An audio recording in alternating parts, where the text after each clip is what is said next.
Seguimos aquí a Mano Limpia, vamos ahora a hablar de Venezuela, Cuba, los cubanos en Venezuela listos para defender los intereses de La Habana y el caso también que ahora es noticia del ex escolta Leamsi Salazar, quién es realmente, qué información puede tener.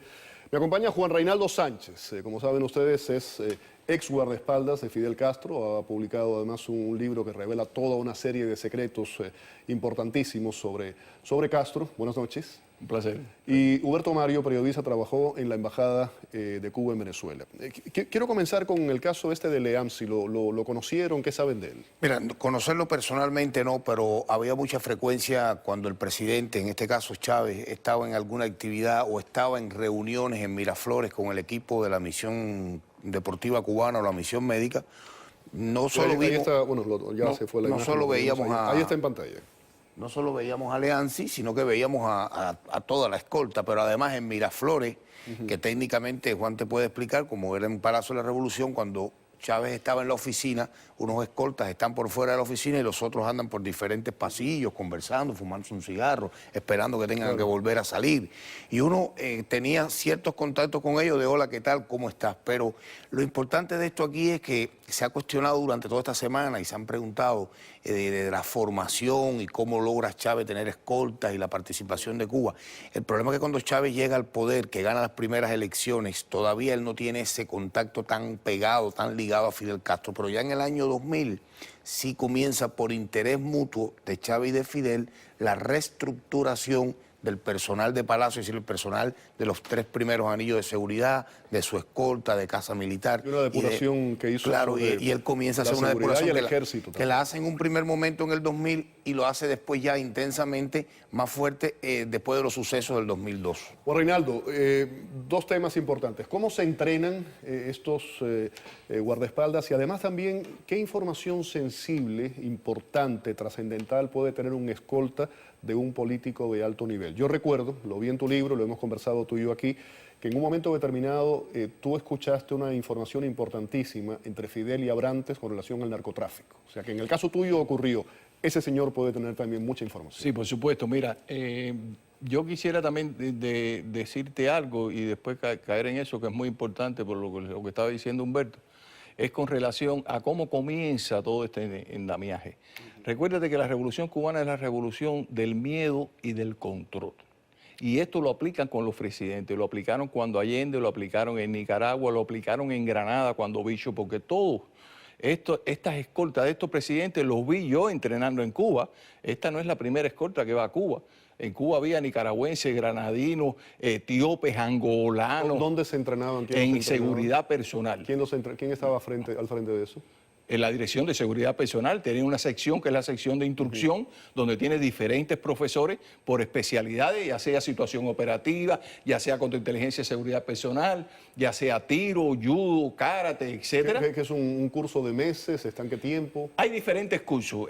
Los cursos más largos que vi ahí eran los cursos de los angolanos, los etíopes, los granadinos, estuvieron bastante tiempo.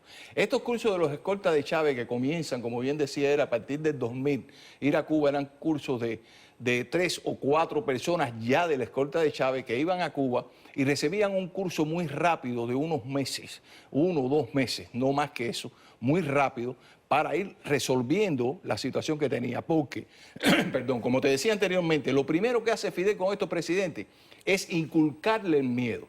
O sea, plantearle que él no debe confiar en estructuras de regímenes anteriores y que debe tener una escolta que le sea leal y que le sea fiel. Y le propone asesores cubanos que vayan al país a asesorar a esta escolta. Claro, ¿Cómo escogen a esto? Por ejemplo, en el caso tuyo, ¿cómo te escogen a ti? ¿Cómo en un momento determinado dicen esta persona tiene madera para ese trabajo? Bueno, no, en el caso de Cuba es un seguimiento de años. E ideológico también. Sí, ideológico de años. Yo me enteré después que estoy en la escuela de Fidel que a mí me estaban siguiendo desde que yo estaba en la secundaria básica. O sea, desde que yo estaba dando judo, karate, ahí vinieron siguiéndome constantemente hasta que me llaman al servicio militar dentro del Ministerio del Interior y cuando llego allí ya tenía un expediente completo mío y comienzo como servicio militar, pero llamado por el servicio militar, pero ya como regular, o sea, ganando mi sueldo y todo. Y ahí empezó toda una preparación de 9 años, en diferentes anillos de Fidel me fueron acercando, hasta que a los 9 años, en el año 1977, comienzo a ingresar la escolta. Ahora, en este caso de los venezolanos, sucede así. Como bien él decía, comienza la depuración. O sea, de sacar todos estos elementos que no son confiables para la seguridad cubana y empiezan a introducir nuevos elementos que sí son confiables, que son analizados, investigados, como él bien decía, desde el punto de vista político, porque el rendimiento militar es una cosa que tú lo puedes adquirir, pero la conciencia política, tu extracto, de donde tú vienes, como tú piensas, es más difícil. Entonces, primero se sientan en la parte, se basan en la parte política y después viene el entrenamiento. Y así es como sucede esto. Así van introduciéndose en todas las ramas de los estatus del ejército, de la economía, de la medicina. Y otra cosa que te quería decir, hoy vi una noticia que hay 20.000 cubanos en Venezuela listos para tomar las armas. Es cierto y puede ser que sea mucho más. Más de 20.000 cubanos. ¿Por qué? Porque te lo voy a decir y Humberto lo sabe. Cada misión de asesores cubanos tiene un jefe en Venezuela. La misión militar tiene un jefe. La médica tiene un jefe. Y así sucesivamente. Existen planes para contingencias y situaciones excepcionales que están elaborados desde hace mucho tiempo, donde estos jefes saben dónde reunir, concentrar a sus subordinados para en un momento determinado llevarlos a Palacio, la Casa Presidencial, la Embajada Cubana, los diferentes hospitales y los diferentes lugares. Con eso lo que sucede es que no quieren que pase lo del 2002, que eso agarró de sorpresa a Fidel y cuando se vino a aplicar la variante A, como se dice militarmente, ya todo el mundo estaba acuartelado porque no hubo cómo moverse ni cómo defenderse. Pero hay en estos momentos 400 militares de verde olivo del Ministerio de las Fuerzas Armadas y del Ministerio del Interior que ya están en Venezuela.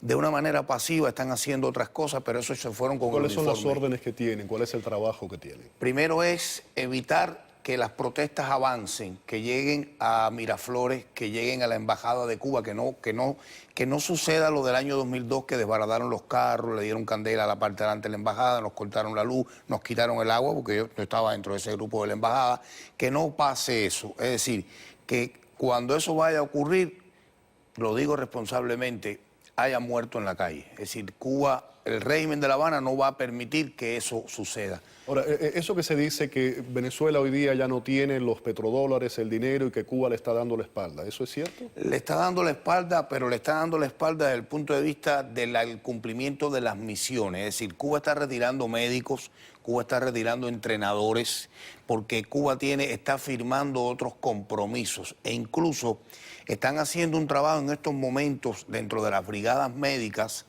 que donde no sea necesario ya tener tanto médico de familia, lo están regresando a Cuba. ¿Por qué? Porque los estudiantes de quinto y sexto año de medicina en Cuba son los que están asumiendo esos consultorios y hay muchas quejas de la población. Pero quería volver al tema que estaba tocando Juan Reinaldo, de cómo tú nos preguntabas de la captación de los escoltas. Hubo escoltas de Chávez que fue por el mandato directo, llévate a este para allá y vamos a prepararlo. Pero la mayoría nosotros los examinamos primero políticamente, es decir, los jefes militares venezolanos captaban a los muchachos que iban a ir entre 25 y 30 años de edad, los llevaban para la Universidad Marítima del Caribe y allí ellos estaban recibiendo un grupo de conferencias militares y por la tarde, 2 horas, lunes, martes y miércoles, recuerdo bien que fue así, lunes, martes y miércoles, nosotros nos reuníamos con ellos no a darle clase, a sostener un conversatorio sobre la política internacional, la política regional, un poco de historia de Venezuela, de figuras históricas, de personalidades, del movimiento histórico venezolano revolucionario. Y muchos de ellos, cuando tú te ponías a conversar, por ejemplo, muchos de ellos no sabían ni que el Che era argentino. Sí, hablando de ese desconocimiento, sí. Hay uno que fue muy cercano. Hablabas de abril 2002, lo que ocurrió cuando sale del poder por un tiempo Hugo Chávez. Y hay una persona que fue instrumental, importante en ese regreso. ¿Quién es y qué pasó con él? Juan Bautista Rodríguez, el cabo. El cabo Juan Bautista conocerán los venezolanos fundamentalmente, que es quien le pasa, es decir, coopera con Chávez y pasa el fax desde Turiamo diciendo que Chávez está preso. Es ese que está ahí en pantalla. ¿Y ahí él le dice está. a Baduel en aquel momento, yo quiero ingresar a la Guardia Nacional? No, todavía. Él primero asume esta actitud con Chávez. Cuando Chávez regresa, que Baduel rescata a Chávez, entonces él llega a Palacio con Chávez en esa comitiva, y entonces Baduel, Chávez le dice, este es un hombre, bueno, lo pone en la televisión, este es un valiente, este es el héroe, y entonces él le pide a Baduel la posibilidad de estar en la guardia de Palacio, y lo estimulan con eso, es decir, el premio que a él le dan es que él pueda estar en Palacio, pero él no sabía nada de eso, tiene que prepararse, y va a la Universidad Marítima del Caribe y participa de estas clases, de estos conversatorios. El hombre estaba igual, perdido, el hombre no sabía ni en qué siglo nació Bolívar, es decir, pero cuando nosotros comentamos esto, que había que entregarle a Víctor Fidel Gaute, que era cuando aquello, jefe de guarnición de Palacio, que hoy es el jefe de las misiones de Cuba en Venezuela, fue primer secretario del partido en Matanzas, le dijimos este caso, nos dijo, ahí no toquen, que esto es un problema del presidente, ese se va para La Habana. Claro. Fue a La Habana, estuvo en la sección de instrucción de los escoltas allá en Baracoa. Lo recibieron con todos los honores. No, y lo prepararon en Baracoa y no aprobó el curso. No aprobó. Pero había que estimular al hombre. Entonces se quedó ahí, como decimos los cubanos, en una botella, dando vuelta en Palacio, en Miraflores. Y un buen día, cuando Ronald Blanco La Cruz asume la embajada de Venezuela en La Habana, se lo lleva con él. Y lo tiene con él en La Habana, ahí de decán, lo tiene como jefe de los security. Y en eso se ha mantenido. Me queda un minuto de programa. ¿Qué es lo que sucede en esto también? Que muchos de estos países en Latinoamérica no tienen un organismo especializado en seguridad personal. No. O sea, los que van con el presidente cuando toman posesión son de diferentes unidades militares, pero no son especialistas en seguridad personal. Ahí también es otro gancho que utiliza Fidel para crear dentro de estos países una sección especializada, una unidad especializada en cuanto a la seguridad presidencial. Y ahí es donde viene todo. Esta es la puerta que se abre, Feri, para todo el control después.